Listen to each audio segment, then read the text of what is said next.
Live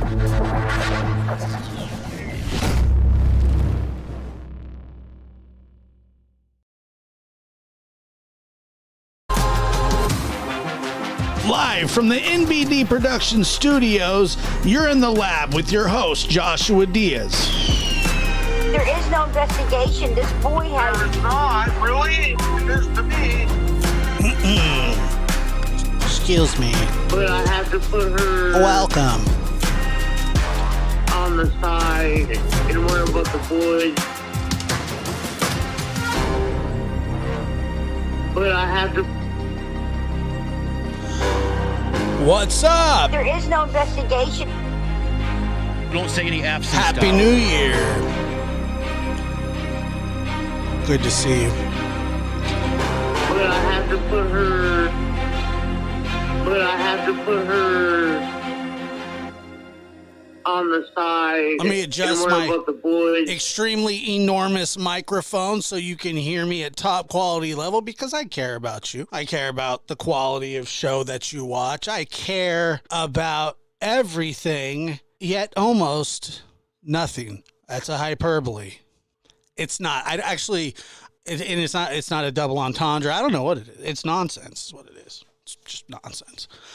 Welcome to the lab, everybody. I'm your host. It's fabulous. Thank you guys for being here. It's been a great week of consistent shows on time. Not one cancellation, sometimes a little late. But you know what? Work with me, people. Work with me, please. Please work with me. And so going forward, 7 o'clock is a pretty good time. 6 isn't the best. 5 sucks. 4 sucks. 3 sucks. It's like 9 a.m. or 7 or 6 a.m. or 7 p.m. That's it. There's there's just nothing to it. But anyway, that call-in number's still there, and that means the lines are open, so hit it sporadically if you want. 858-299-2504. Have a take. And, I don't want to talk about my dogs. And here's the cool thing. I can guarantee you that I'm going to keep my New Year's resolution for like the 10th year in a row. I've been doing fantastic. My New Year's resolution 10 years ago was to never have any more New Year's resolutions. There you go. I've washed my hands of it. And check this out. It's going great. And there you go. New year, same me. New year, same me.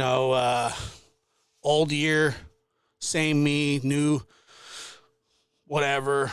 The Giants are going to suck this year. And they're going to be the laughing stock of the MLB, and it'll just, everything will be normal, and people will keep doing bad things in the world, and we'll have to try to publicly shame them, the best way that we can, so on and so forth. So that's my New Year's resolution.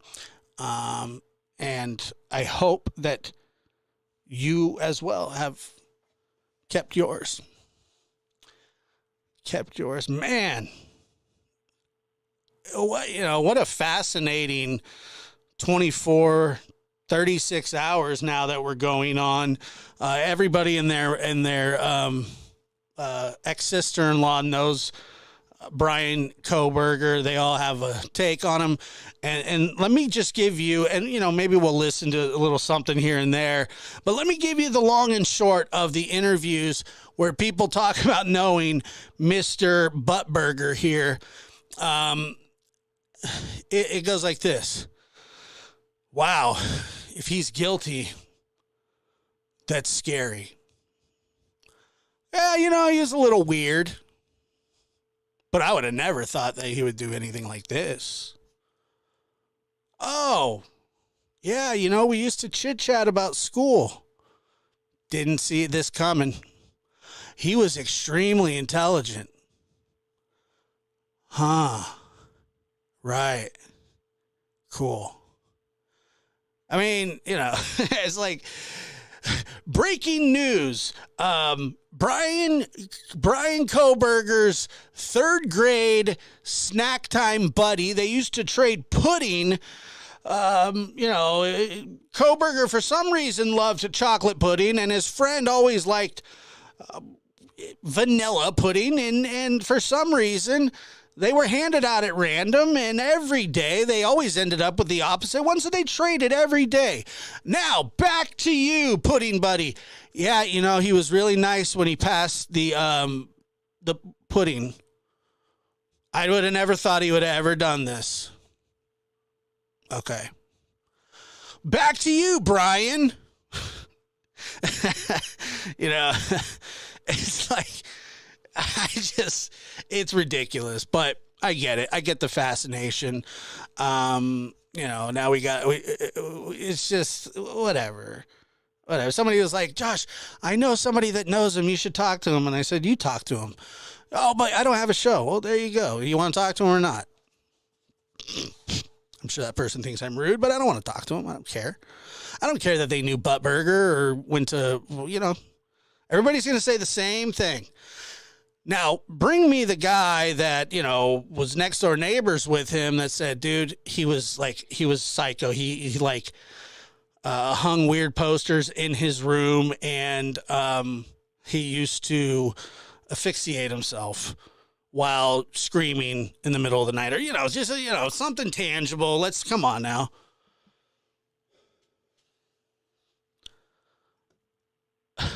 Lisa says, Lisa says, pudding is bad. You'll see Jell-O pudding. Duh. I hate those stupid reporters. He's a generic looking guy. That's true. Pudding buddies. I'm just saying, you know what I mean? Excuse me, could I have some of your pudding? No, don't ask me for my pudding. Ever again. Don't ever ask me for pudding. Yeah. Anyway, Buttburger psycho. He's crazy. And we'll get into all of that. But as you know, he is looking forward to being exonerated. Holy crap. Didn't see that one coming. Nobody, how many people that are accused of quadruple homicides are like, I did it. And especially somebody like this. He asked if anybody else is arrested, and that's the only thing that he said. Is nothing more than a tactic. I remember on Family Guy when they had this flashback to Vietnam. Family Guy is a crude, funny show, but, they have some interestingly funny enough stuff. But check this out. This reminds me, so you got all these Vietnam soldiers, and then Peter Griffin dresses up like a clown, and he has a gun, and then he says, he goes, you guys are dumb. They're going to be looking for soldiers. So, that's just one of his little tactics. It's one of his little, hey, did you guys arrest anybody else? And everybody's going, what does that mean? No, I like all pudding. So no, but thank you for asking. Yeah, that's nothing more than a little Buttburger game. He's and we'll get into it, because what they need to do, and it probably, I would imagine, especially with all the hell that he has given to the world, including the town of Moscow, the families, the friends, the students, I couldn't see them not pursuing the death penalty on Burger. Now, Burger thinks he's smart. He thinks he's calculated. He's sitting at home, 28 years old, watching TV with his parents, eating a vegan chicken tofu, fluffaluffagus, or whatever those things are called. I don't know. Suckamuckagus. But yeah, he's like, but here's another thing that I do want to point out, is that they're like, well, he's highly trained. he knows the law. Yeah, well, so does everybody else that's in the courtroom. So, God, who cares? He's a high level thinker. Well, you know, he also did heroin, so that you know, that's a bad decision. If he's so smart, he probably shouldn't have done that. No, I get people do heroin, but this is really weird that somebody does heroin and then goes on to quit heroin and go on to, you know, he's obviously always been an intellect and whatever, but it doesn't matter. It doesn't matter. Oh yeah, Nita says he wants to get back to Moscow as soon as possible, get the confusion straightened out. I'm sure that he will clear it all right up as soon as he gets back to Moscow. I'm sure there's a perfectly good explanation for all of this, you know, in his eyes. Now, one thing that I did find interesting is he didn't say innocent. He didn't say, and if we're really thinking that this guy's as smart as he is, and he is smart. Look, I couldn't get a PhD in clown college, but you know, he's highly educated. So, you know, and for some reason people think like, oh man, he's an academic. Like, who cares? Who cares? Just because you're an academic doesn't mean that you're an actually tangible, you know, entity in society that people can rely on or anything, you know, like that.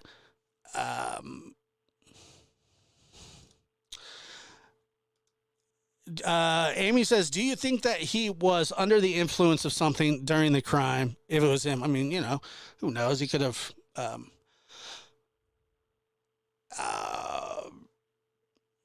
I don't know, probably some sort of stimulant, vegan burger.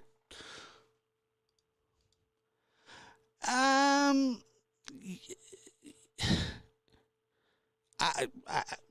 I mean, I'm not going to argue with it. I mean, I don't think so. I don't know what it takes to get that, but I do know that to get master's degrees and be accepted into PhD programs or whatever, you know, it's a interesting dynamic. Let's just put it that way. Holly Chester says he's clearly not that bright. He got caught in under 50 days. Not exactly a win. That's the other thing. Like, I think that this was a pretty fast arrest. Like, everybody wants it done the next day. That's just not how it happens. 50 days, the guy didn't go to school there. He's in Pennsylvania. They're doing an investigation. They walk in. There's this absolute horrific crime scene. Blah, blah, blah. Case is going cold. The boyfriend did it, wrap it up, lock it up, throw him in the jail. And then, you know, Chief Fry looked like he was about to just, give up. I mean, he looked horrible. He looks better today. And I do want to play, a little bit of his interview from today. Now, he's not going to give you any great information, so don't expect him to. By the way, I thought he was a lot chubbier than this. Like, he's not in bad shape for a guy his stature. He looks fit. I was shocked. It's looking good. So, it's now been 24 hours since that name, Bryan Kohberger, has started making the rounds. You guys have publicized it. Are the tips coming in? I come to find out he's probably 32 years old after this case. Yes. About him? I can say that the one fact I do know is they told me an hour into us releasing the name, we had over 400 people calling in. So including his pudding buddy. We continue to ask for that. We continue to ask for more. Every tip, everybody that knew him is only going to help us. Are these tips from here, from everywhere? I don't know where they came from. You know, if it's any indicative of this case, they've come from all over, you know, the nation. Okay. Your ask about the white Elantra, that came on December 7th or so. Where in the timeline, can you tell us, did Kohberger come onto the radar?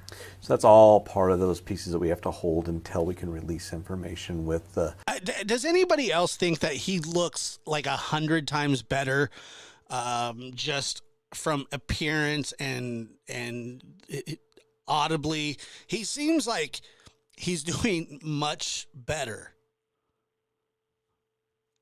Maybe I'm misreading that, but he looks like there is some weight that has been lifted, and I can understand that feeling as well.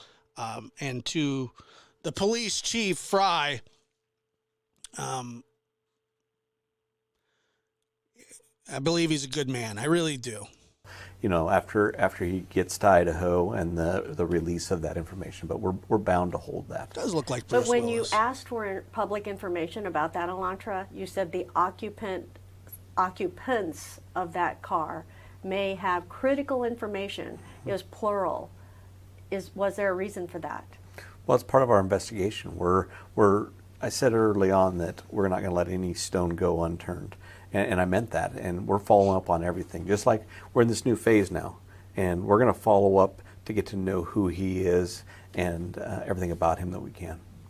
There are reports that the Elantra was followed across the country. So they had this car, this Hyundai Elantra, from the day that they asked about it. They knew exactly what they were looking for. They knew exactly what to put out. Clever, great move by the police there. Can you elaborate on that or speak to that, and also reports of DNA, his DNA at the murder scene? All those facts are still sealed. They will come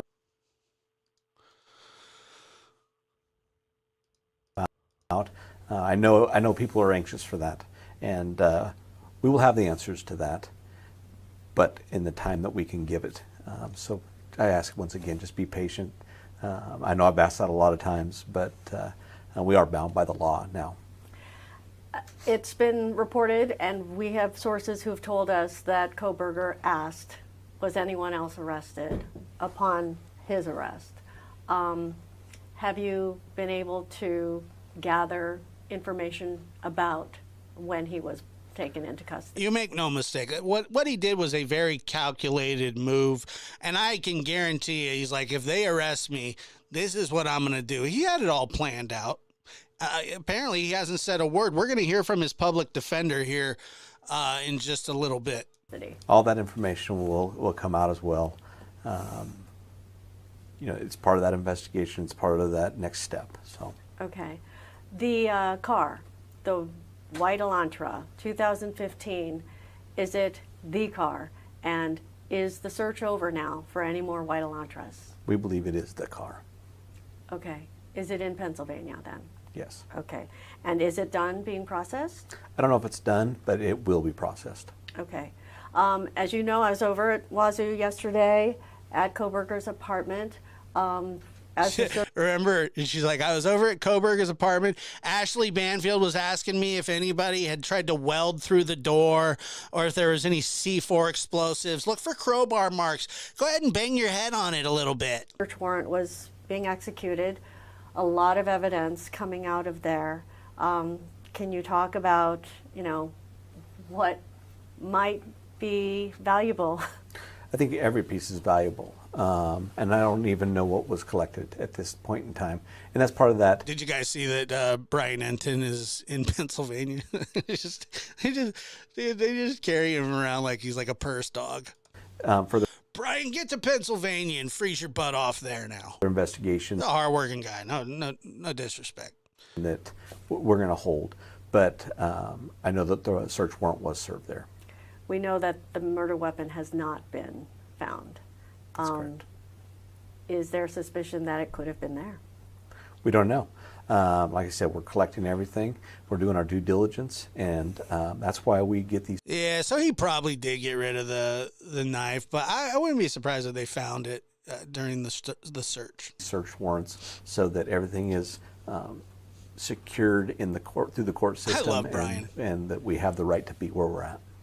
You said in a local TV interview, I think it was Tuesday or Wednesday, that you were still waiting for forensics results to come back. When did they come back, and was that the missing link for Kohberger? We're still waiting for stuff to come back. We're still looking at everything. We're still having things processed. And I couldn't verify that right now anyway. That's part of that sealed think so, piece. too. I think you will. There's still items coming in from the lab. From the murder scene. Correct. Okay, so the evidence we saw being gathered yesterday, that could take just as long. That will be new information that we've collected, and we'll be processing that as well. I asked you during the press conference yesterday about the house cleaning. I mean, you had said in your announcement that the house is going to be cleaned and turned back over to the management company. We watched those trucks come in, and then they pulled out of there real fast. Yeah. What happened? Like we said, we got a phone call that It's got to be that the defense was like, you're not cleaning anything. We're not taking. We wanted to look at that. I can guarantee you that. I think he even probably says it here, but I was thinking that the other day. They're going to clean it before the defense gets a chance to take a look at it. That's not ideal. Now, I believe that the defense is privy to all of the investigative work, so it's not like they wouldn't be able to. It's just better this way because the defense can't come to say, well, they withheld information. I've seen several trials either end up in a hung jury or you end up with a retrial, or sometimes you even end up with an acquittal when you're accused of withholding evidence from the defense. Not saying that they would ever, but this is a chess game. It ain't checkers. it was through the court that we needed to stop and give a little bit more time, so we did that. So, why was the decision made to release the house? well, at that point in time, we were ready to start that process. And then the court, like I said, someone from the court asked us to stop that process, so we did. And we'll continue to do as we're asked there, and we'll start the cleanup as soon as we can again. Why would the court want that process stopped? Or It could be many reasons. Could be for the defense counsel. Could be that they just want to hold it for a little bit. But it was a decision from the court. so it will remain under guard. Should we refer to it as an active crime scene? It's still our crime scene at this point, so yeah, it'll still be under security. Okay. I think because of this community, it's a small community, is a factor that a jury pool in this community would be harder to gather with more information out there. And that is one of the reasons that I stated that we are holding everything close, and we're protecting the integrity of the case. We want unbiased individuals in this case. We want people to not know all the facts, so that if there's a jury selected from here, that we can get that pool. Oh, there's going to be How a hard jury. would that be? Tell us a bit about Moscow and how tight, because everybody knows everybody. I'm not sure. We've had cases here before where they've been able to get a jury pool, but that happens with Bill Thompson and his team. So one thing that is going to be very curious is to see how the prosecutors, district attorney, all that handle this.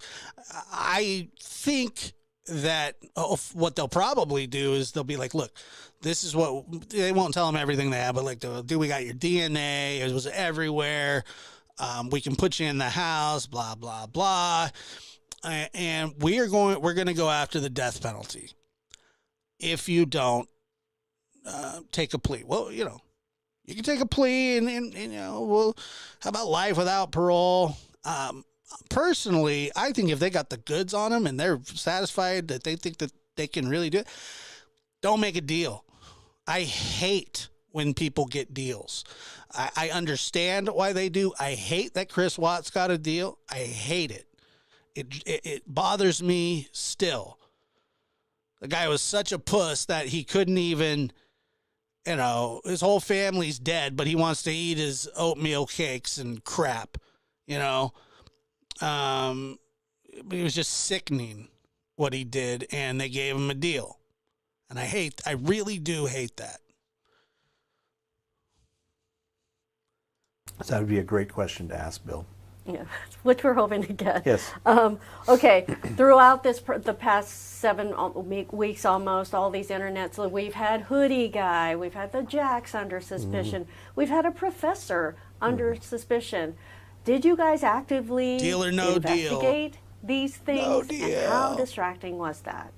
We investigated every piece. Send this guy to trial. We looked at everybody that that we believed was involved or not involved in any way that knew our victims. So we were very active in that, and through that investigation, that's where we get to the point where we can rule. It's as important to rule people out as it is to keep them in the investigation. So as we gathered information that was led us to believe that they were no longer a part of that, we ruled them out. The 911 call, can we have the release soon? That will come as soon as Bill Thompson and his office feel that is available for the public. When do you foresee the scene may never not be released? It's indefinite then. I mean, until a trial possibly.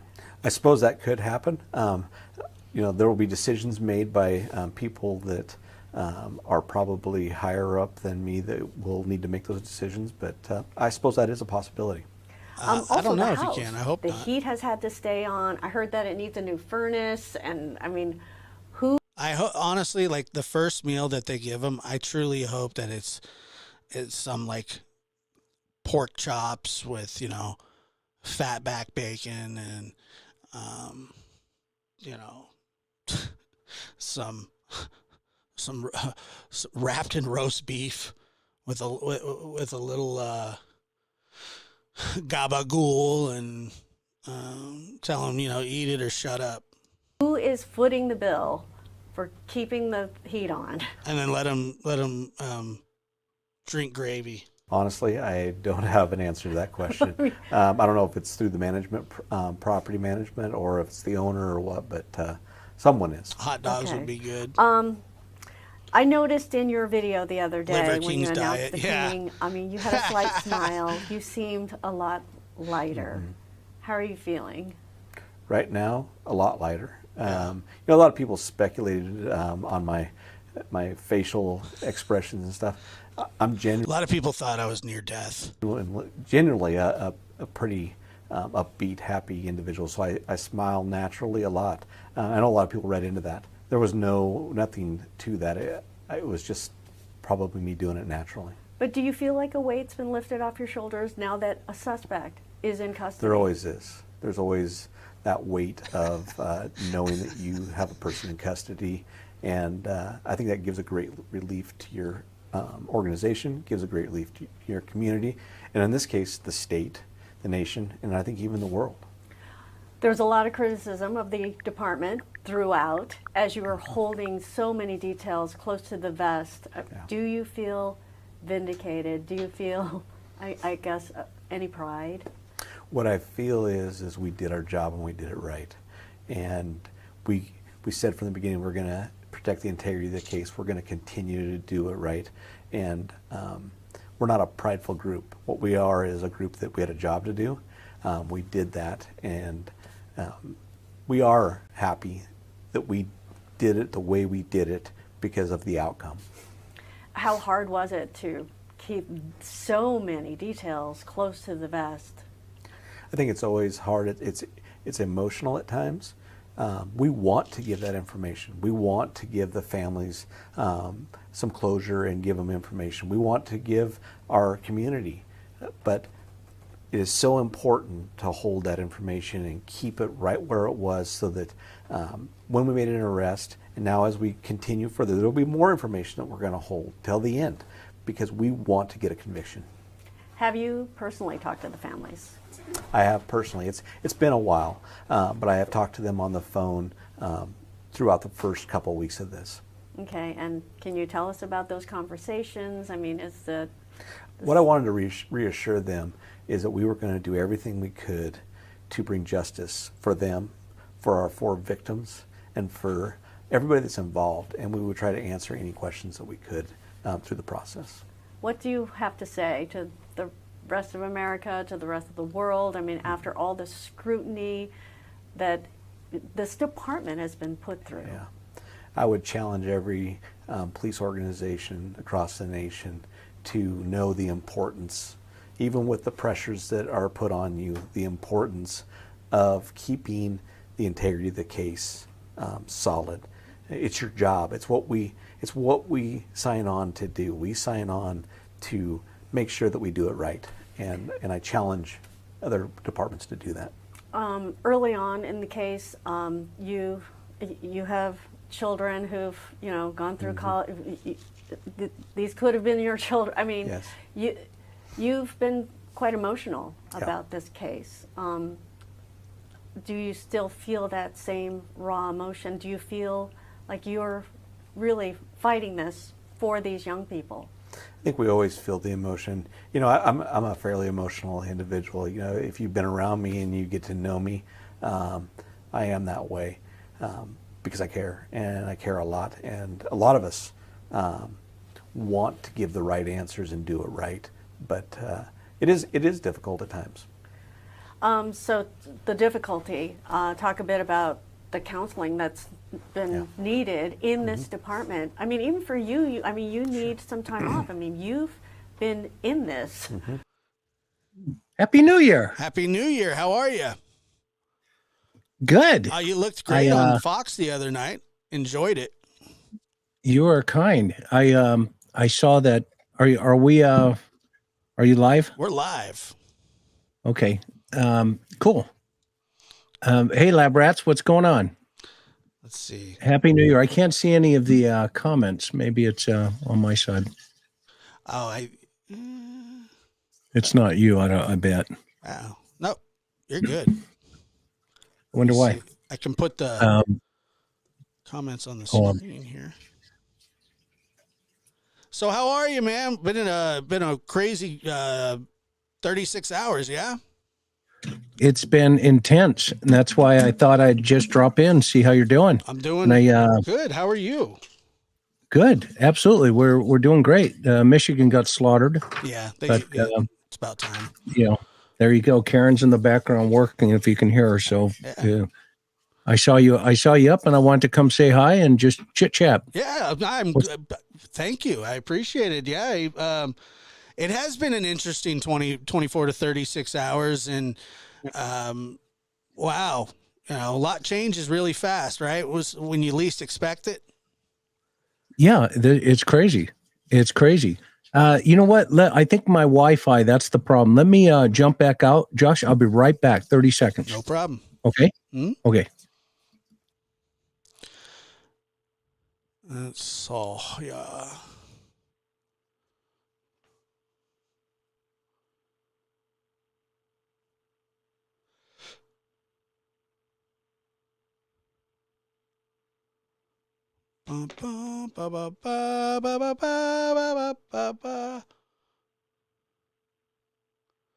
Teresa, thank you again. Very nice.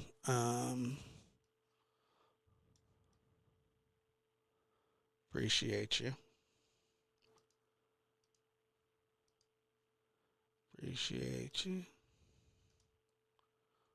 Oh, you back? Hey, I'm back. You know the weirdest thing is for some reason, are you having any issues with StreamYard? No. So okay. So now I know what you're talking about. So I'm streaming on Streamlabs, but I have a StreamYard open. So Got it. Okay, because their little, I figured out how to do it that way because their little buddy system that they do on StreamYard sucks. So if StreamYard could Streamlabs could fix that, that would be much appreciated. But other than that, yeah. So that's probably why you can't see the comments. But no big. I just wanted to make sure it wasn't something on my side. no, you're solid. That's being weird. Don't worry, they're only saying nice things like handsome and buff. Well, yeah, right. Yeah, I said that. I said buff. But you must have a bunch of trolls. So, we don't get, to be honest with you, I mean, I know because I know you don't. Your channel's huge, so you do get, but you don't have that many either. Yeah, no, because I have great mods. As we have, right? We have some of the same mods, so that's always a blessing. Yeah, and they know not to come in there and kind of start any ruckus because the mods get on it faster than anything. But you got plans for the new year? Yeah, I'm doing it. Yeah, okay, well, good. We appreciate you. I'm on your channel just to say hi and to catch up and see what your thoughts are on this amazing victory for law enforcement. Well, and the families. Yeah, Chris, you and I had talked about this a little bit off the air, but I'm not surprised that they got him. I'm not. I think 50 days is fast for an investigation like this, man. They were balls to the wall, man. I mean, they really were. And as quiet as they seemed, to me, this was the, we'll have to see what happens at trial, but the investigation was almost perfect the way that they handled this, because they got hammered every day by people that don't know anything about solving anything. I mean, I'm sure you would agree with that. It was relatively fast and pretty close to just on point. I agree 100%. Yep. So I wasn't surprised. I felt that there was an arrest coming soon. I put that video out, and then within an hour, the guy was arrested. I had no premonitions. I was thinking, I wasn't thinking that he would be arrested the next day or whoever it was. And by the way, I had no idea who. I just figured that they were quiet for a reason. They were getting ready to release the crime scene back, which was stopped, by the way, which is probably smart because the defense has a right to go through that house, which the court called and said, hey, no, don't clean it. We're going to keep it through such and such, which is good because you don't want anybody saying things like, well, we didn't get the same information that everybody else got. But, so yeah, I mean, what do you think? What did you think about it? I think it went just as planned. They've been on this guy for quite some time. I had him under surveillance, obviously, for at least what's reported 4 days, but I would submit to you before that. Yeah.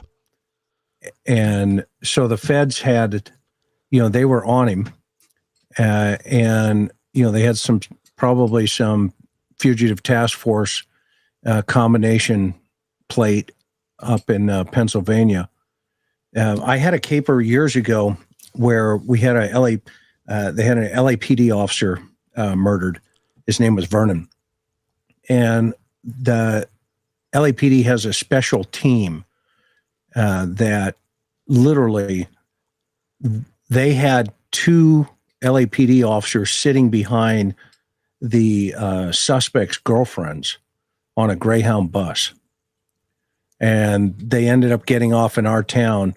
And next thing you know, a helicopter, then to a DA shoot team, and about 50 other undercover cars are in our city following these guys, waiting for the suspect to get picked up. So long story short, they had this guy pegged. He was such a high profile, and you can bet as I've said in the past, they knew his shoe size, and they were on him from day one. Yeah, not day one, but once they picked up the DNA match. Oh, it's funny. Or whatever that. Remember when I was telling you, I got this thing and stuck in my head after this article that I read about Crime Stoppers, right? And then so I was like, Chris, I was telling you that they don't have a reward. No, I remember you saying that. Yeah. Yeah, and then you get the text back. This is just a couple days before I get a text back that says, I think they're zeroing in on somebody. And I was like, yeah, it has to be. So then I hear one of the brothers of Ethan say, look, I wish I could tell you everything that we know, but I can't. And I'm going, okay, Crime Stoppers, they're ready to clean. And then come to find out, they had been planning to arrest this guy for about 4 days. They'd been following him. It's being reported for about 4 days now. And, or 4 days before the arrest, but I'm sure that they had eyes on him probably, Well, you think about it, right? It took probably a week to prepare the affidavit. Right. Probably a couple, maybe a day or so to get the judge. So that's 8 days. And then 4 days to surveil him. During that 4 days, that's probably going to be part of the total time. But I would submit to you, they were on him at least 10 days earlier, if not sooner than that. And they knew who he was, and they had, some, fugitive task force, sit on him. Yeah. They may have gotten some other technology available and, plug that in. And so, this was a great day for the police department, a great day for the community, obviously a great day for the university. But more importantly, and the most important, are those victims and those families. They're going to get some justice now. We're looking at a death penalty case, in your opinion? Well, I think the death penalty will be on the play, no question about it. But one interesting point about that is, his mom wrote a letter to the editor about the death penalty, and she was against it. And this was a while ago. Karen, when was that letter written by his mother? About 3 or 4 years ago. So about 3 or 4 years ago, his mom writes this letter to the editor saying, the death penalty is, cruel and inhumane, yada, yada. And now, her son's facing that. Yeah. And rightfully so. So I think the next hearing is going to be interesting if he just, stands up and says, yeah, here's my name. Okay. BCK. And Dr. Gary we've coined him as BCK, because there's a lot of backstory I can share with you. And we're going to break that down tomorrow night, but I can give you a little insight of what's going to happen. But long story short, I think he's going to stand up there and give his name, and this guy just wants to dance. He's absolutely enjoying every moment of this limelight, or he will in totality. Yeah, because it's being reported now that, I actually heard his public defender say, he looks forward to getting back and straightening everything out and being exonerated. Like that. So, the game sort of has begun in that aspect for him. He's intelligent. He thinks that he's probably smarter than everybody. And you know what? He very well might be smarter than a lot of people when it comes to, he's highly trained, but I don't know if he's had to apply any of this but so are the people that are going to try and lock him up. And so, if he doesn't plead, and I don't think he's going to, he'll probably represent himself. He could, yeah, he could pull a Ted Bundy. Yeah, and Bundy didn't compared to Darrell Brooks. Bundy, was Matlock, but it was still a mistake for Bundy to do it too. You never represent yourself. It's just a terrible, terrible thing. Yeah, but remember what the judge said at the conclusion of that trial. I don't know if you recall, but at the end of Ted Bundy's trial, he says, Mr. Bundy, he says, you are a really smart individual and quite the attorney, to be honest with you. I wish you had not chosen the direction that you chose, and I'm paraphrasing, but had gone the right way, because you would have been one heck of a lawyer. It sounds eerily similar to this young man who, like I said, the classes and the courses that he did were not easy. It sounds like, he had drug problems in the past and was trying to, further his education. But that's another thing. It kind of reminds me of people like Jeffrey Dahmer, who wanted to be a taxidermist, and learn about human anatomy. And he was relatively smart, but it was only for his sick, twisted pleasure. And I think that this may be the case with this guy as well. He's into criminology. He's into crime. He wants to commit crimes and see if he can get away with them. He's, all that is just me thinking. But it sounds like this was something that he was into, Yeah. Yeah. But Dahmer, right, he was just a nut job. And hey, they found a couple of pizzas in his refrigerator. I don't know if you were aware of that when Milwaukee PD went in there, and there was a bunch of human noses on the pizzas. Yeah. Did you know that? I think I don't know. Have you told me this one before? I don't remember. I don't know. No, but did I didn't know so obviously you didn't know that, right? A lot of people didn't know. No. You know what kind of pizzas they were? What? Dahmer Nose's pizza. Okay. I think maybe you told me that once before, but I didn't remember. 2 shows, 3 and 11 on New Year's. Bum. I can't see your chat, so I can't see any of the questions. I hope everybody's okay. Forgive me, guys. I can't see your chat. They just say, hey, let's do this tonight. Okay, this is my goal for 2023. I want Josh to hit 100,000 subscribers this year. Cool. Okay. So if you have not hit that subscribe button yet, just take 2 seconds and pound that button tonight, because this guy deserves everything coming his way for 2023. I appreciate it. So hit the subscribe button. I'll wait. Click. Okay, hit it. and let's just send him. Let's just send him as far as we can tonight. And then, we'll have him catch fire for the algorithms and let it take off. That would be Chris coming with the dad jokes tonight. Yeah. Oh yeah, I'm bringing it. You're bringing the heat, brother. That's funny.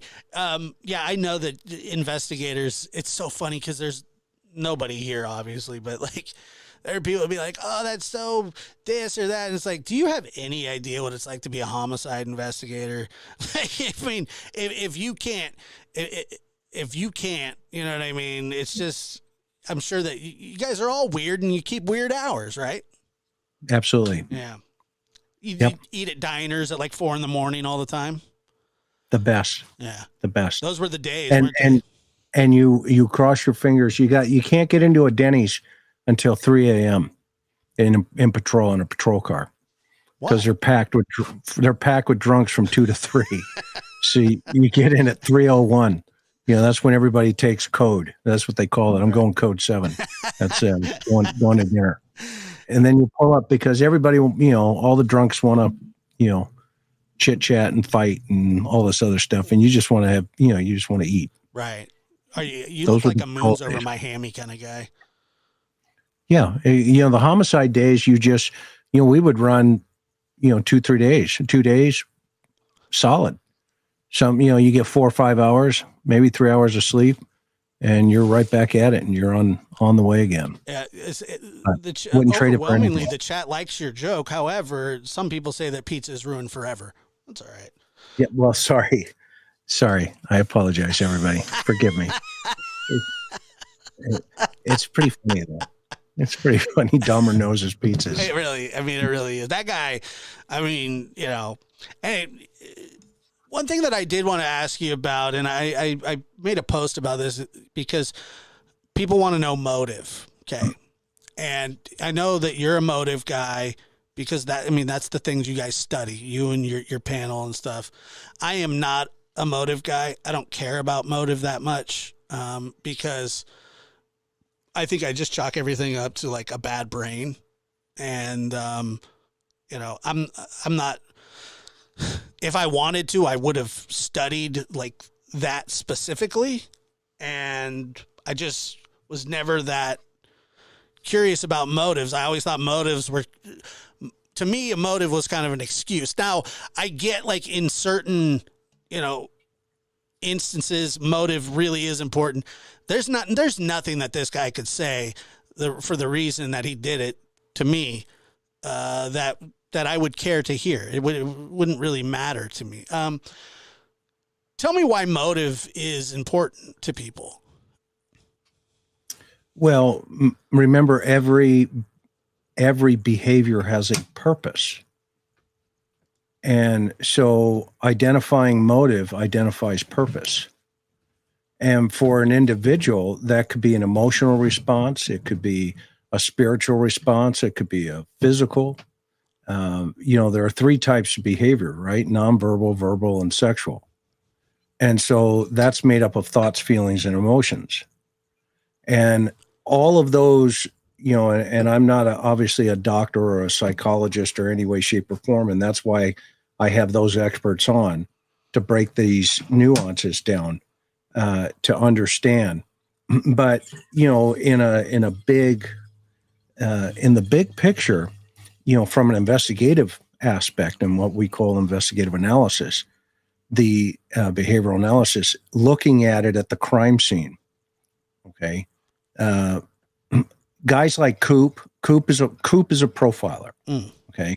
His job is to say, okay, this is what the behavior you should be looking for. Okay. A forensic psychologist takes it from, this is why the mind creates that behavior. Okay. An investigative analysis says, i.e. from, you know, criminal behavior analysis, says, this is what the behavior looks like at the crime scene. Okay. Do you see the three levels there? Mm-hmm. Okay. With the top obviously being, you know, the docs who have been studying these guys for, you know, decades. Right. Okay. And so in order to understand that individual motive, you have to have all three of these components kind of in sync with each other. Okay. And this is why the behavior science unit came out to the scene when, you know, Moscow Police Department, and credit to that chief for having the courage to say, okay, you know, this is bigger than we've ever experienced. And you knew, and you saw it in the press conference, he was getting very emotional. So they were getting emotionally attached. Shout out to Ronnie Lawson, by the way. Sorry, I couldn't hold it in.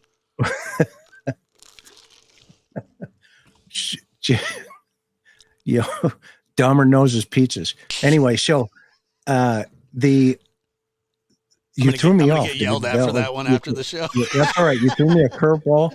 I took a swing, strike one. Okay, I got hit. You know, I just can't. Sorry.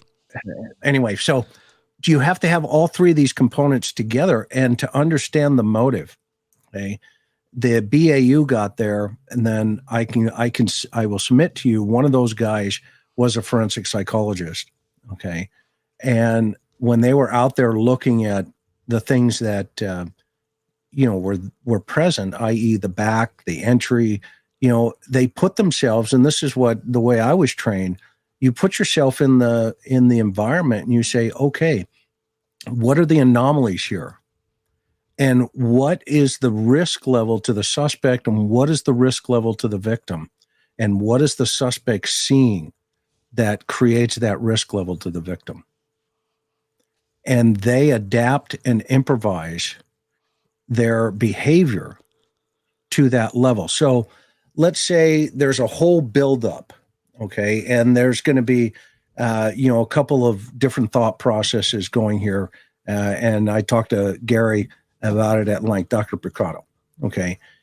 You know, he says if it's an anger situation, a grudge, a resentment, a hatred towards women, or envy, okay, those are the five keys that he laid on the table, okay. the question is, which one of these keys does this suspect picked up? Which one does he grab to open the psychotic side of his emotional response and his viciousness? Okay, because remember, Gary says he felt like he was the deliverer of justice. Mm-hmm. Okay, remember that? Yeah, I do. Yeah. Yeah. And he's going to get a little bit deeper into that now that we know tomorrow. Now that we know. Oh, man, that show is going to be fire. But guys, hit the reminder for that show. It's going to be unbelievable. Now that you guys have a little bit of insight into his world, I mean, it's going to be an amazing show. I've got a third doctor coming in, Dr. Petrea. He actually is studying the survey of this knucklehead. And so he's going to break down the psychosis aspect of just how the questions were formulated. It's going to be fascinating. So we're going to have Ann Burgess, Gary, and Dr. Victor. So I like the way the mind works and not what causes them to commit these crimes, but kind of what kind of breaks them bad. You know what I mean?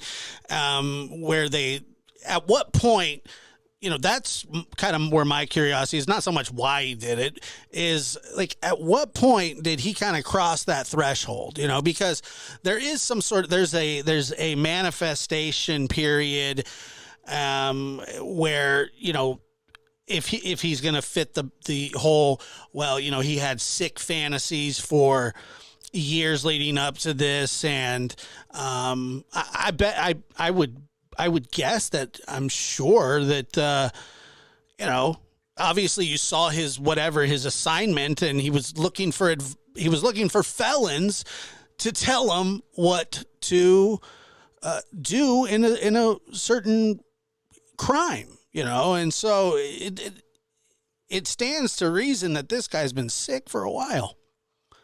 Yeah, and I would submit to you, it's going to go back to early, probably his teenage years, where you're going to have some components of emotional abuse in there, where he probably hasn't developed correctly in terms of his own self-esteem and his own self-image.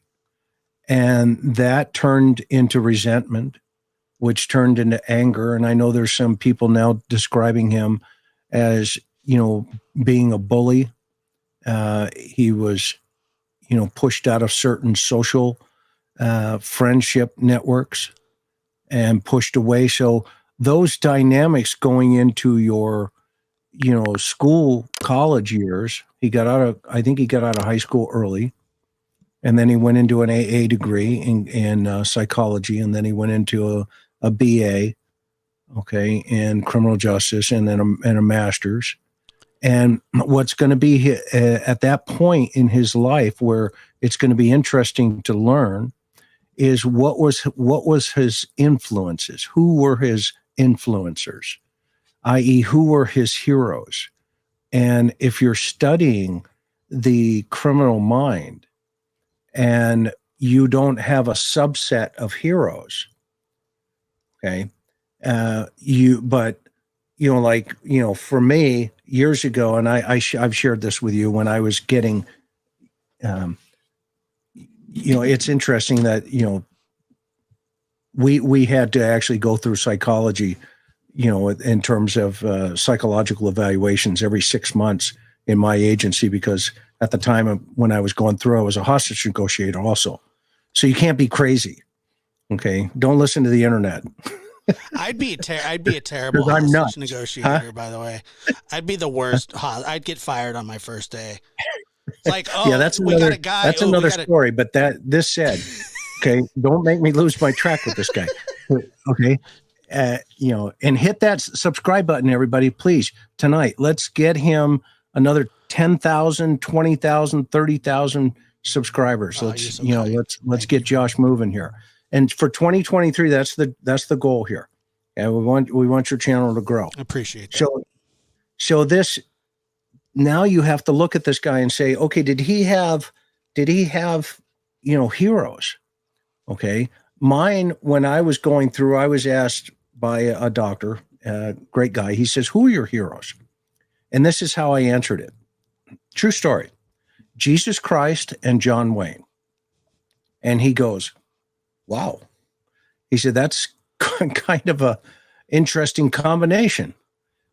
And I said, yeah, I think Christ was compassionate and John Wayne would punch you in the face. And he said, you're perfect for the job. I was going to say, some people think that John Wayne is Jesus. Well, I know, right? I don't, but some people do. That said, my grandmother. So if he didn't have a subset of heroes, but his heroes, let's say he can't relate to his father. Okay. A lot of trolls can't relate to their fathers at all. Okay. And what I mean by that, this guy would be an amazing YouTube troll. Okay. He would be an amazing YouTube troll because he's, cunning. He's manipulative. He's a chameleon personality. So if he didn't have a subset of heroes, then he's going to develop what that subset is. And I would submit to you that he surrounded himself, the professor that he studied under in LaSalle University, her research she wrote a book about BTK, Dennis Rader, spent 5 years interviewing Dennis Rader. Okay. This was his professor who taught him criminology. Now imagine what she's thinking today.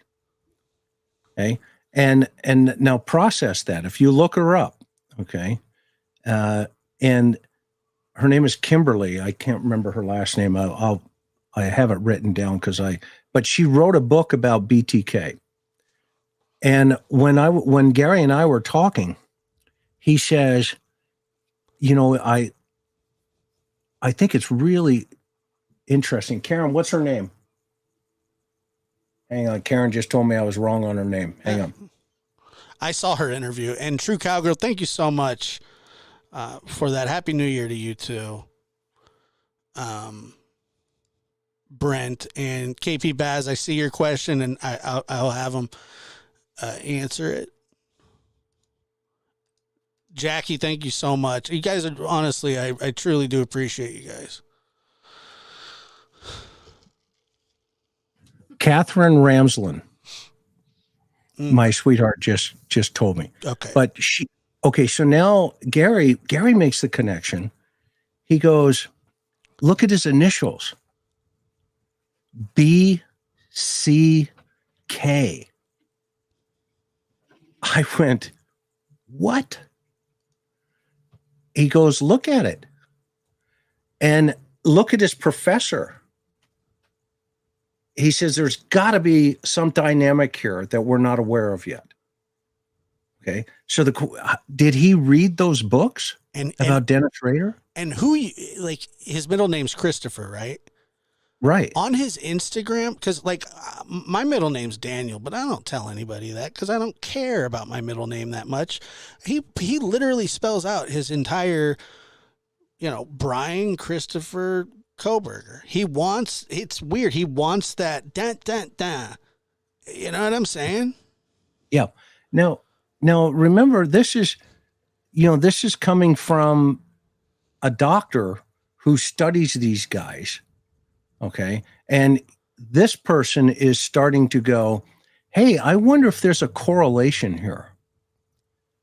Okay. And so he's going to go into that lane tomorrow because he's been studying it now. He was a serial killer in the making, maybe, possibly.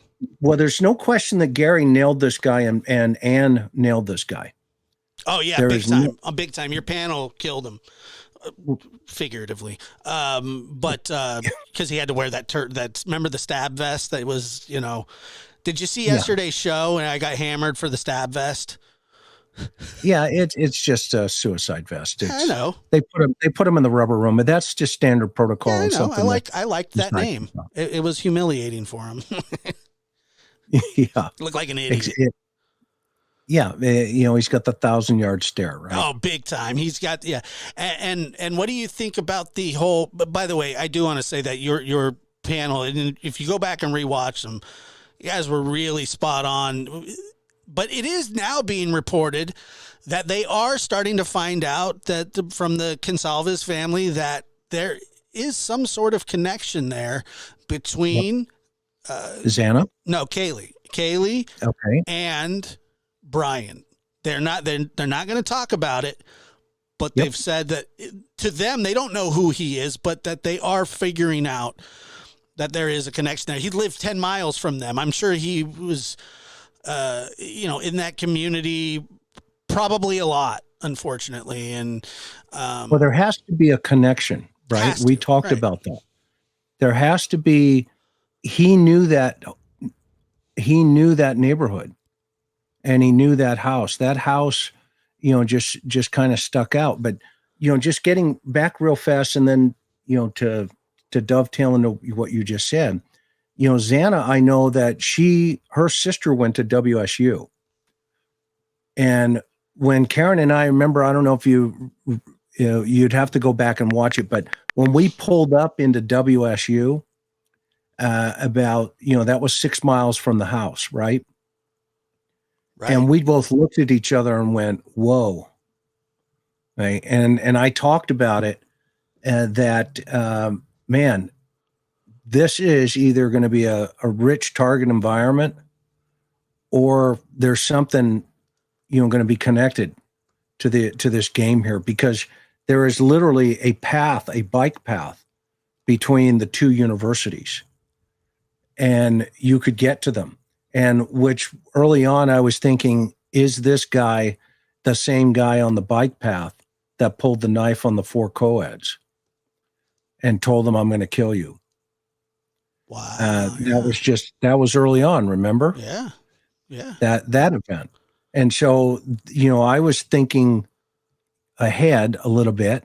And so this guy is going to be an interesting cat. I mean, right now he's alleged to have killed these 4, co-eds. Of course, he's innocent till proven guilty in a court of law, as always. But at this point, this guy was very methodical. He lives a mechanical life. What I mean by that, and what Doc Gary talks about, is he's very structured, yet he's disorganized. And if that makes any sense, this is a guy that you would, if you looked into his car. We used to do. Actually, I just did it recently, but we used to do like a class study on who's in my car.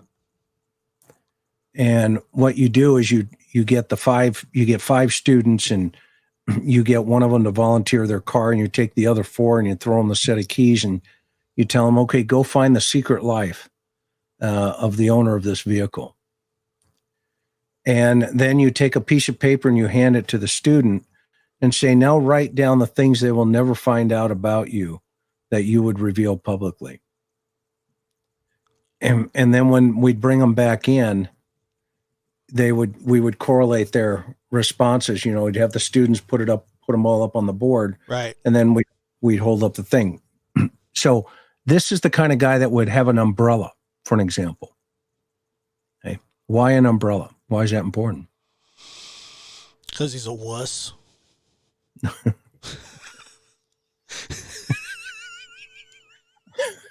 You're killing me, Smalls. But why an umbrella? I mean, think about it. And I don't know. And lab rats, I mean, and my folks, why an umbrella? Why is an umbrella important? I mean, I can't see the responses. I'm looking here. I'm waiting. They're catching up. There's a little delay. Okay. Let's see. An umbrella. I don't think anybody knows. Okay. Well, just think about it. The last time you didn't have your umbrella and it started raining, what was the thought process, right? Oh, there we go. Oh, crap. I should have had my umbrella. Always prepared. Karen nailed Oh, it. right, exactly. So that's what we mean when we talk about a mechanical existence. Okay.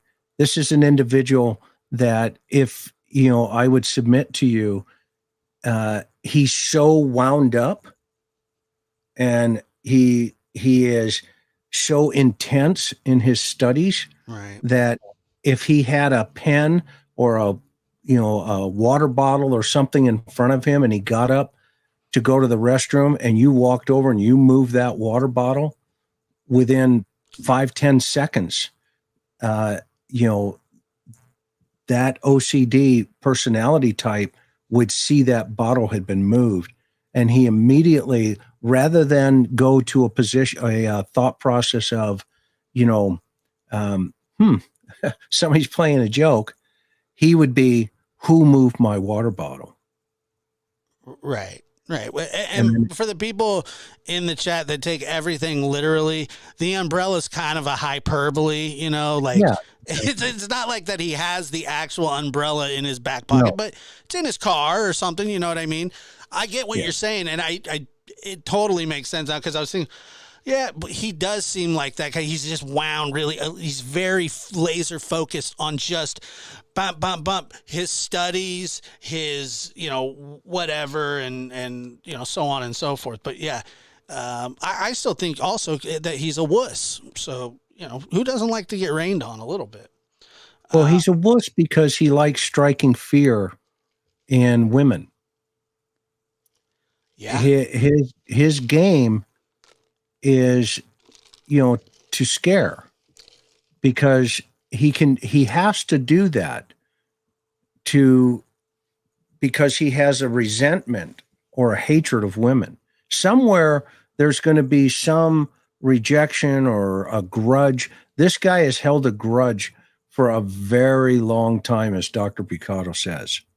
And I agree with him because when I looked at that crime scene, when I was out there and I stood behind that house, I immediately, in my opinion, this is the way this guy was creeping on this house.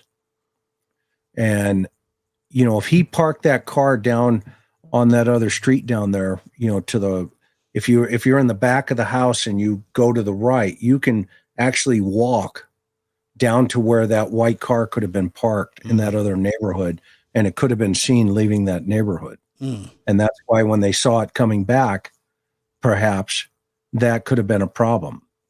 Okay. That was just my theory, is the guy had walked, but he was familiar with this. I'm not convinced that he's taken that car up in that neighborhood yet. It's too restrictive. It's too dangerous. It's too high risk for him. This guy wants to lower his risk in everything that he does and blend in on a day-to-day basis, which he did. He came back to class in November. I know. Right. Yeah. Yeah. Yeah. While they were talking about the murders. Well, by the way, I believe this to be true, and I can't verify it, but apparently they were having group discussions in his class where he was a teacher's assistant about these murders. I mean, it's like he created his own universe and was in control of that for whatever amount of time, because look, this is right up our alley, guys. Wow, this just happened right down the road from us, guys. Let's talk about that. Everybody's talking about it, and he wanted to know what people thought. I can feel that for some reason. It's sick. It's really sick. Sorry. No, you're fine. That's I agree with you. I think he was watching the whole existence around him. Yeah. Yeah. And that's why, early on I said it was a single killer, because, this individual would have been an odd personality. He had difficulty, typically the research has shown these guys had difficulty in maintaining relationships. So for two people to do this, he now has to maintain control over a second person, i.e. an accomplice. Yeah, he doesn't like doing that. Well, it would be out of his character to do that because he has to maintain total control, like Dennis Rader. It's funny you say that because there were other classmates talking about a group project. There was a photo and they're like, that was our group project. And they were talking about how controlling he really was because of that group project. And it was, they were turned off completely by him when acting that way. I mean, that just goes right along to what you just said. Yeah. And so those are the kind of things that, you know, we were looking for, and Gary laid out, I mean, methodically. I mean, if you think about the creds that Gary comes to the table with. I know. Okay. And I'm just honored to have, you know, to call him a colleague. I've, you know, because we work together on the Cold Case Foundation. And these are the kind of people that I hang around with. Okay. And, you know, rub shoulders with the brightest minds, in my opinion, not only in this game, but they trained the people that are in the game today. And they're still doing it. You know, Larry Simons is, you know, in Washington as we speak, okay, doing some things with some folks as we sit here this evening. Thank you guys so much for being here and listening to us. I had a great time tonight. Happy New Year. Enjoy your family and your friends. And thank you again. Let's go. There is no investigation. This boy has. There is not, really? It is to me. Don't say any F's and stuff. But I have to put her on the side and where I'm gonna do what I gotta do for me and my boys and my kids. Don't say any F's and stuff. There is no investigation. This boy There has. is not, really? It is to me.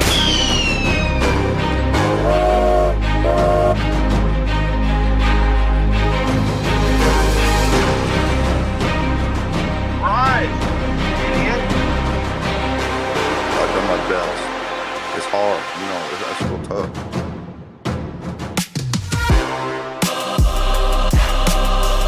But I have to put her on the side and where with the boys. I'm gonna do what I gotta do for me and my boys and my kids. Don't say any F's and stuff. Live from the NBD Production Studios, you're in the lab with your host, Joshua Diaz. There is no investigation. This boy There has. is not, really? It is to me. But I have to put her on the side and where with the boys. But I have to. There is no investigation. Don't say any F's and stuff.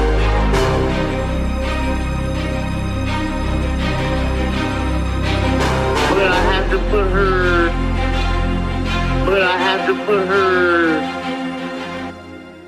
on the side and where about the boys.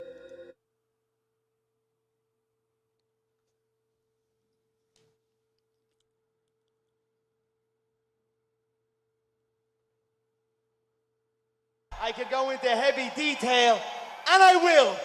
And I will go into heavy detail. Josh Birnbaum, step on up. Get on the scale, son.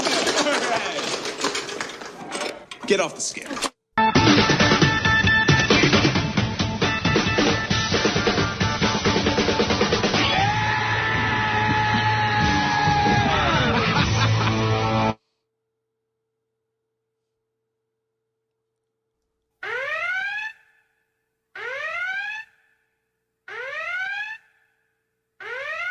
Suckamuckagus. Rhinoceros.